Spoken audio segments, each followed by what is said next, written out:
I'm so excited to have this conversation with you. For anyone who actually, there may be people who don't know who I am. I'm Alexandra Stockwell. I'm a physician turned relationship and intimacy expert, and I specialize in showing couples how to have beautiful, stable, passionate relationships. And I'm so excited to have my friend and former client, Kari Lynn Morgan, who also is a relationship coach. And why don't you say a little bit about like whatever you want to know, us to know? Yeah. Let's see. So I'm Kari Lynn Morgan. I am a mom. I am a former doula, former midwifery apprentice. I'm a relationship and communication coach. I have 3 children. Those are the things that are important to me that you know. And I've worked with Alexandra for many years now in some capacity or another. Yeah, and let's also talk about relationship. You're divorced and... I'm divorced and I am in, finally this really juicy, interesting, dynamic relationship with someone else who is also on this path. And that is different, I will say, than my marriage. You know what? Say more about that, because I think one of the, like a recurring question when I speak or people reach out, it's like, I'm devoted to personal growth. My husband isn't. You know, I don't know exactly what the question is. It's definitely a frustration. And somehow that comes to mind as you talk about now being with someone who really is devoted to his own personal growth and yours. Yeah. Yeah, I hear that a lot too. And the question usually, I'll just say the question usually comes as, will that work? You know, does that work to work with you? Can I work with you when my significant other doesn't want to? And short answer is yes, of course. And it's a little bit different. But yes, the difference is when both people are committed to opening up their awareness in a relationship, things, well, first of all, tend to move a lot faster. And it brings a vulnerability to the relationship, which therefore brings an intimacy to the relationship that just is, I don't want to say not possible when it's only one person doing the work, but it's a different flavor of vulnerability and intimacy when both people are willing to go there with each other. I love so much how you said that. And Antiza is here. She says, hi, both of you, with a heart. So that's fun. That's so fun, Antiza. Thank you for being here. Let us know if there's any topic that you want us to particularly address. And yeah, actually what you say, so one of the reasons that I'm doing this open house and talking to different amazing people who've coached with me is because the Aligned and Hot Marriage program is something that I was just actually talking to my coach and saying, like, I think everybody should have this. And I think it's sometimes hard for people to imagine what it would be like. And I say that specifically right now because I've designed the Aligned and Hot Marriage program to be something that it's for people who are partnered, and you can do it as a couple. And then you get the vulnerability and the intimacy that you evoked so exquisitely, Kari Lynn.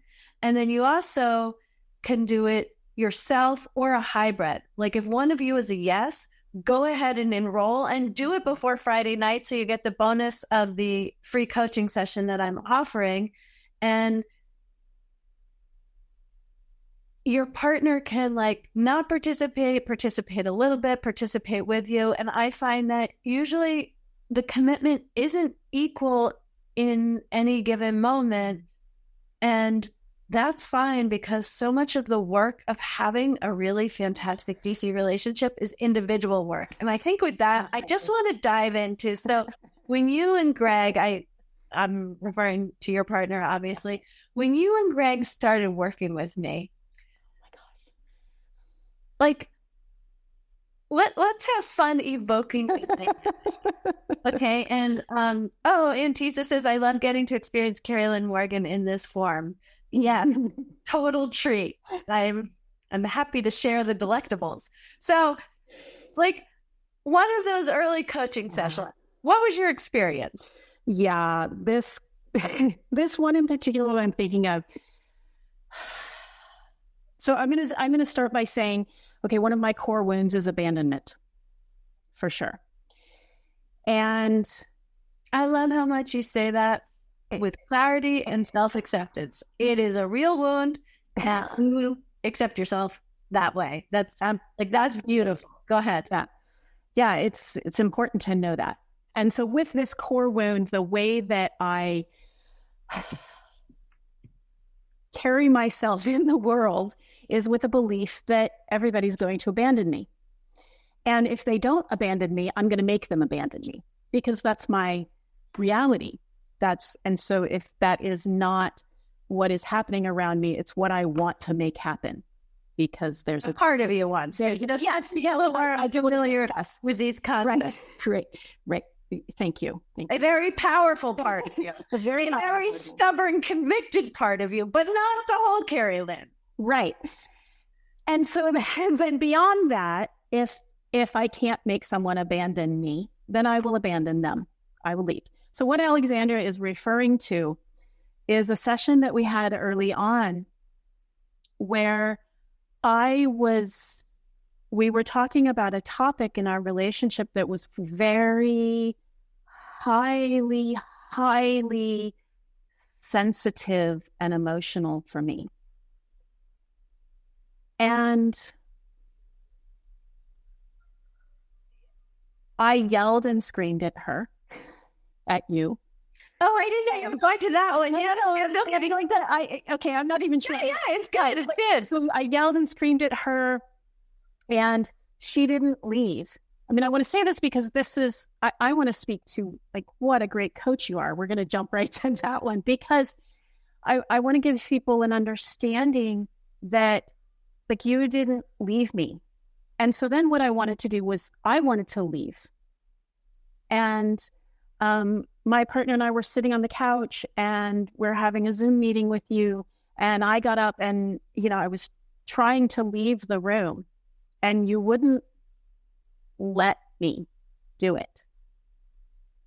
And I have to say, like, that was really pivotal in our coaching, because it spoke right to that core wound of not abandoning me. And it changed our relationship, yours and my relationship. It changed my relationship with Greg, because then I had an experience that I couldn't deny of someone not leaving me, no matter how hard I tried. Yeah, I'm so glad you said that. And that was very early in our coaching relationship. And so I didn't know that abandonment is your core wound. Like, when I start coaching, I want to address whatever is arising. And there hadn't been anything that had led me to want to know, what is your core wound? And it's not a question I typically ask. Not everyone even knows. But what I did know is that you are this fiery, juicy, magnificent woman. And of course, in our culture, that means you are totally at risk for thinking you're too much, unseen, unappreciated, unsupported, and that you don't have permission to be who you really are. Right. And that typically means, and I think for you it like one of two things, and I think you've done both, which is to get small and hide so other people are comfortable, or to like be the bull in the proverbial china shop, both of which totally make connection impossible. Right. Exactly. And that coaching session, like what was so important is that both you went deep in both directions. First, you were like too much and too big and so angry with me.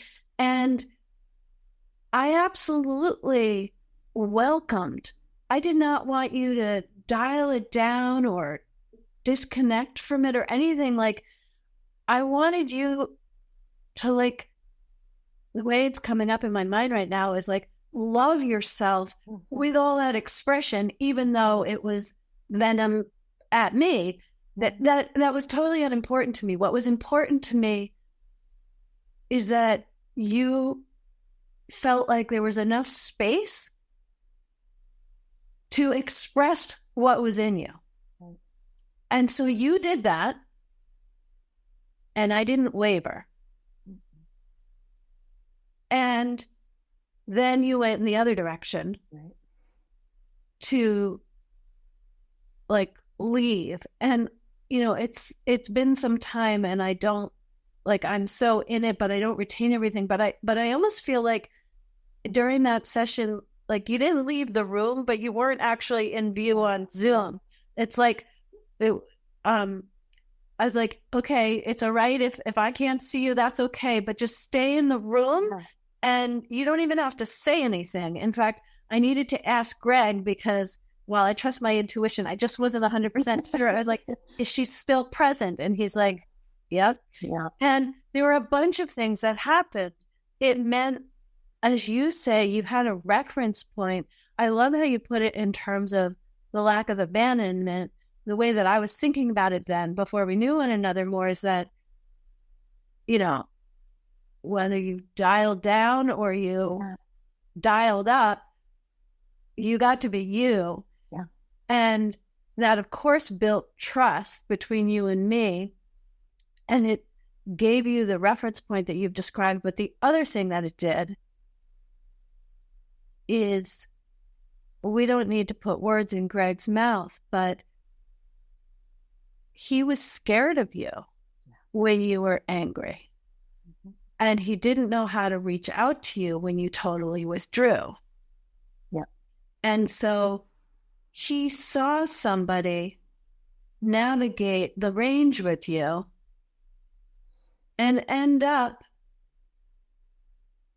with more love, more trust, more connection, more vulnerability, and a kind of peacefulness before whatever is next. Right. And I felt like, I mean, that is something that I consciously do when I'm coaching couples. There's engaging with each individual in a really meaningful, transformative way. But there's also a kind of a modeling that happens, because when we're in relationship, we get used to, whether it's a narrow or dynamic range, we get used to what we do. And I think one of the things that is so profound in couples coaching is seeing like another way out of that tunnel. And now that's in your repertoire, and it's in Greg's repertoire. And it doesn't mean it's easy, but he knows it works. Yeah. Yeah. He knows it works. He knows it's possible. I know it's possible. He's a superstar at it. Yeah. Yeah. Yeah. He's really great. He's found his own, I would say, balance. And I don't mean that as, you know, between here and here, but the place where he can, you know, walk the sometimes tightrope of me and not fall off, you know. Yeah, and I think another element in all of this particular thing we're talking about is that,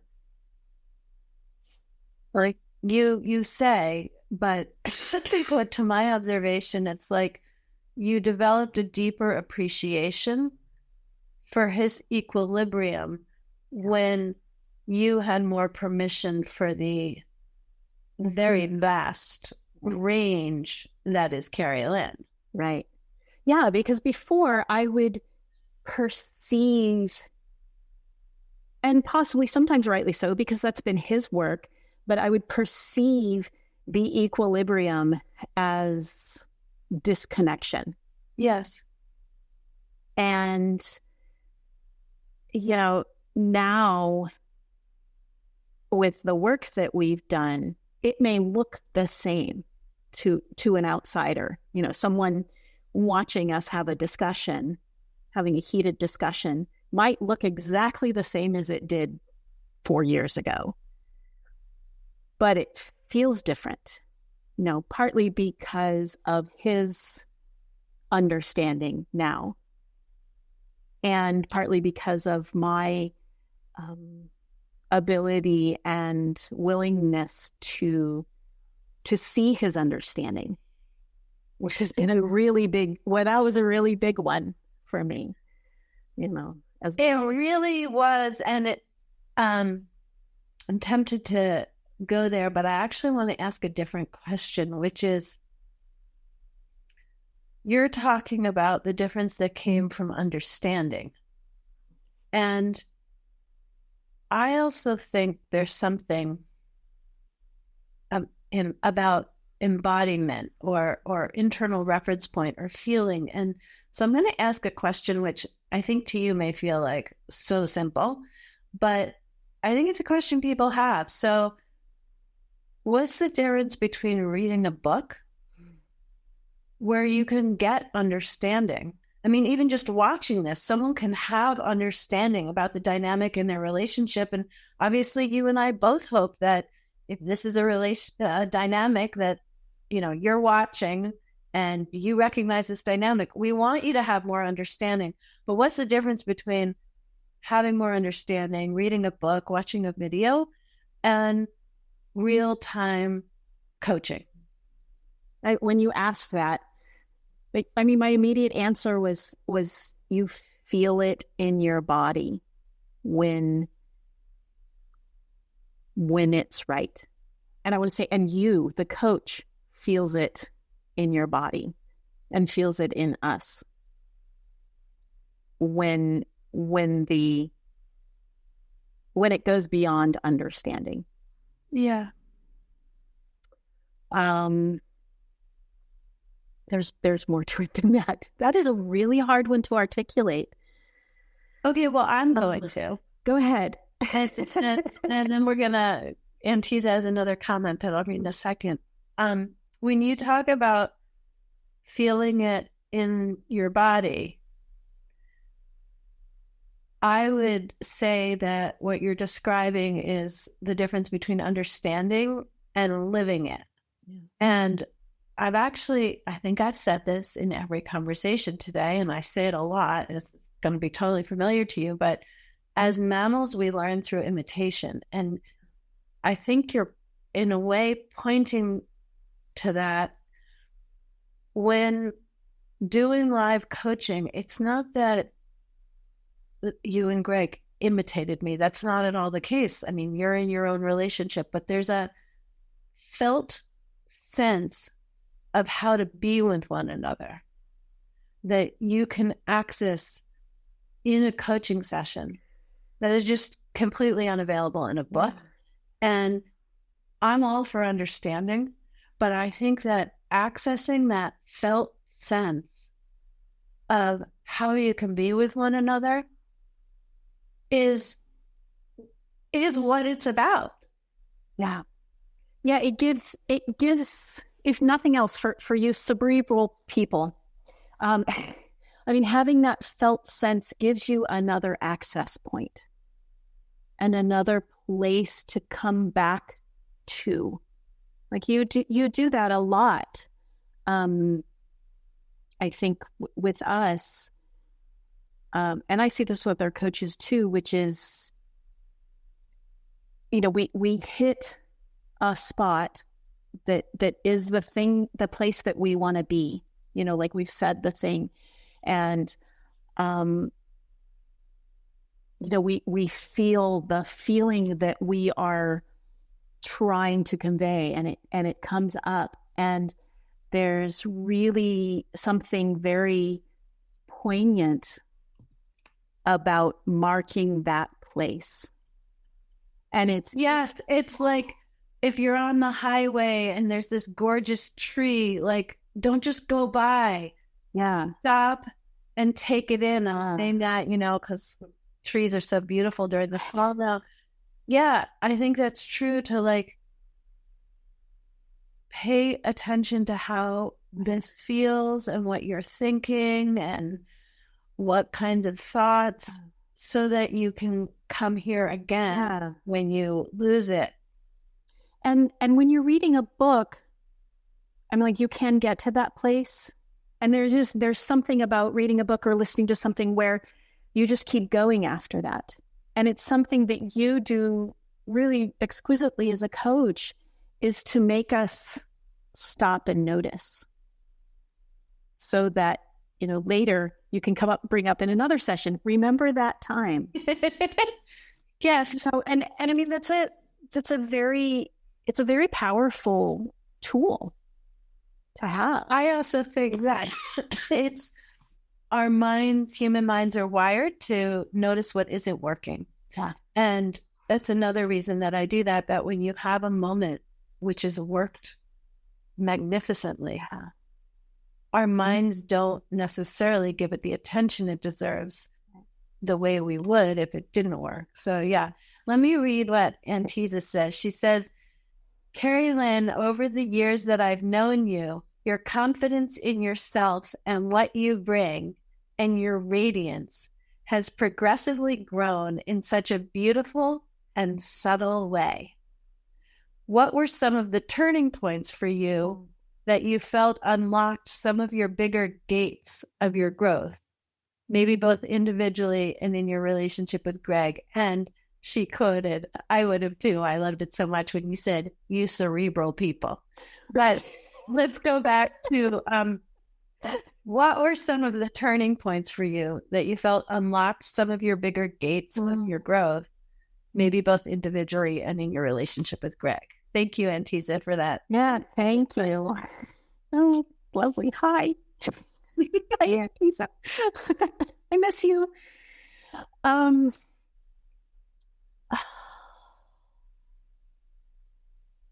I think some of the biggest ones, I mean, this happens over and over again.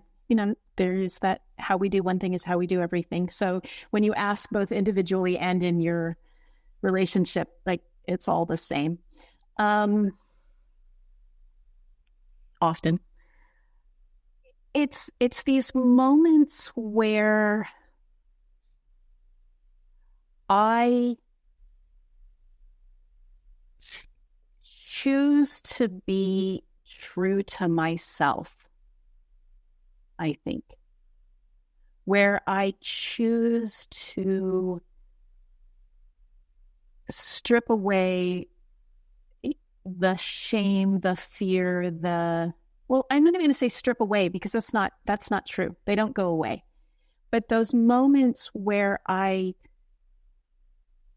choose to listen to what's true for me and give it credence and give it validation and give it worthiness to be said and expressed. And without, the thing that I have to go through with that too is even that without that expectation, or despite that expectation that something's going to change or something's going to be different or I'm going to get what I want, like, all of that muddies the truth.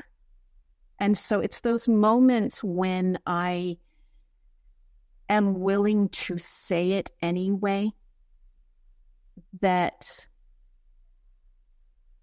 I have goosebumps right now, like, that are the most powerful for me and for my relationship with anyone. Beautiful. And Tisa says, Hi, I miss you too. It feels like we are hanging out in our mastermind all over again. And yes, that's so good. Oh, I love this answer. This is antithesis stuff. Being true to who you are without expectation of a specific result. Yeah. Yeah. Because when we're really tapped into that, like there is no specific result. I mean, this comes down to mindfulness. This comes down to, what I say to my couples is I ask them, don't you want to be in a relationship with someone that you actually know? Like, don't you want to be someone that your partner actually knows so that you can choose where the relationship goes from there? Yeah, I love that. So I'm currently coaching someone who's a single man who is always challenging me on the use of the word uncompromising. Mm-hmm. And without going further into his situation, I know like you're using different language, but I feel like we're in the terrain of uncompromising intimacy, which of course is the name of my book, and it informs everything that I do because I'm just a big yes to being who you truly are in the context of intimacy. So will you speak to uncompromising intimacy and what that means to you and how perhaps I've guided you and Greg in that? Yeah, it's a path to undo the meaning of that word compromise, for sure. Because I think, are so socialized to, I'm gonna say it, especially as women, we are so socialized to, I think with our caretaking to be, just for the sake of peace, for the sake of harmony, for the sake of giving, compromise what you need, find something that will work for you. And I just, in working with you and in all the work that I've been doing and the work that I see other people doing and the work that Greg has been doing, like, we've been working on stripping away, I would say, even our own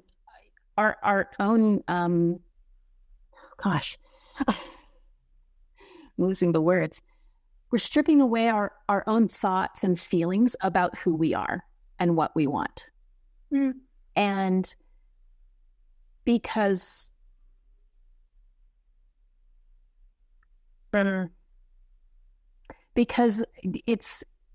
we have conflict around the things that we want. And so when those things come into conflict, then we feel like, in order to, get some of what I want, I have to give away some of the other, which may be true, but that's not what we're talking about. Because in order to get to a place where both people feel part of the relationship and like they're not being pushed down or not important, part of what they want is not important, is that we have to both fully be expressed. Yes. Yes. Yes. Yes. Yes. Because the other person cannot possibly give us what we want if we don't tell them what we want. Like, it's just not, and we can't receive it if we don't admit what we want. Like we can't do that. They can guess what we want. But what I've learned in my own thing is, even if this was something you said to me once, even if Greg gave me everything that I say I want, if I am not 100% uncompromising about it, meaning without all of that shame and guilt and all of those things, then it wouldn't be enough from him. Like I couldn't receive it. I wouldn't take it. It wouldn't be the thing. Yeah, I love how deep you're going with this, and I'm gonna like pull out. No, I love it. You know, I love it, but I'm gonna pull out to like a higher level, and I'm realizing that a way to simplify this is that really, regardless of what Greg did or didn't do, felt or didn't feel, say or didn't say, I believe in your relationship, you experienced real disappointment pretty much every single day. And whether or not Greg has changed, and I know he has changed and grown. I mean, you've coached together, you've both changed and grown, but that's not the point right now. I don't hear you speaking as a woman who, like, always has disappointment with her. Which isn't to say there's no disappointment. We are not ridiculous. Like, we're mature people in long relationships. But what would you say disappointment has been replaced with? Yeah, the first word was empowerment. I mean, disappointment has been replaced with knowing myself. I just love that, Kari Lynn. Like, there's a TED Talk in there. Yeah. Knowing myself as the antidote to disappointment.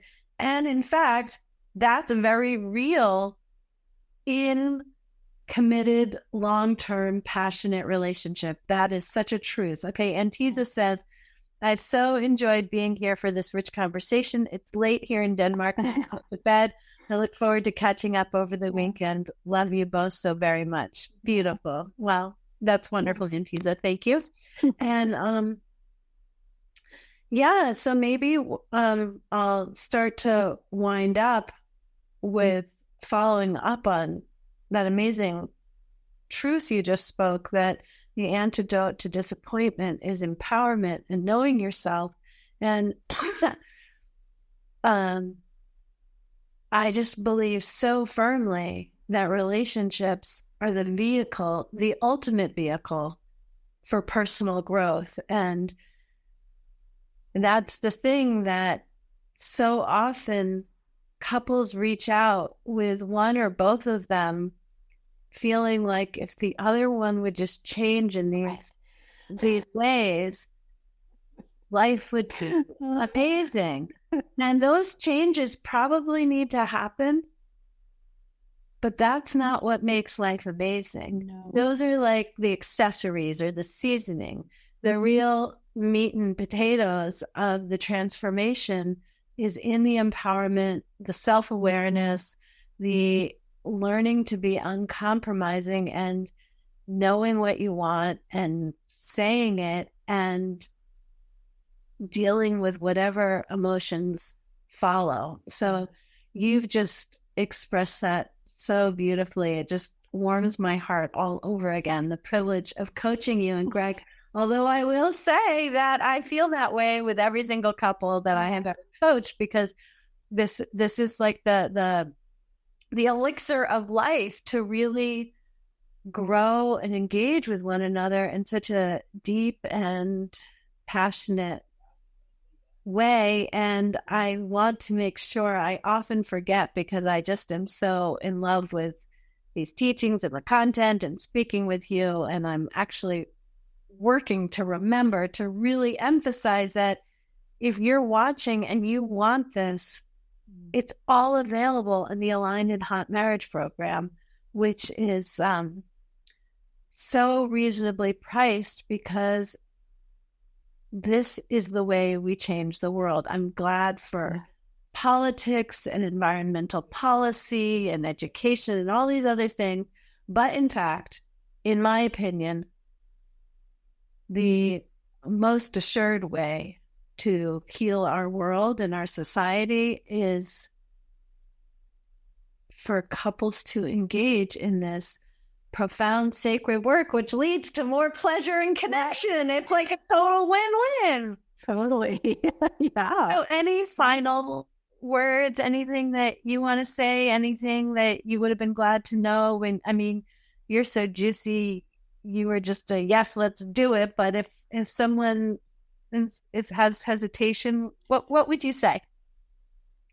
Yeah, I would say if you are at all thinking about being guided in your change, because that's what this is. Absolutely, yes. It's us doing our own work here, but we need guidance sometimes. We need a map sometimes, and we need support sometimes, and it's worth it. It's worth it. I mean, you've got a coach here. Alexandra said at the beginning, her coach. I'm a coach. I have a coach. Like even coaches have coaches, because we know the value of that support, and we know that we can't do it on our own. No, I don't even want to say that. I don't like to say the word can't. Like, it's so much quicker and deeper when we don't do it on our own. Yeah. And have someone there to, as we say, shine a flashlight on the places that we can't see. And then you do it on your own. And you do it. Yeah, exactly. Okay. Well, I think that's the perfect place to complete. I'm so grateful for your generosity, insight, and openness. Thank you.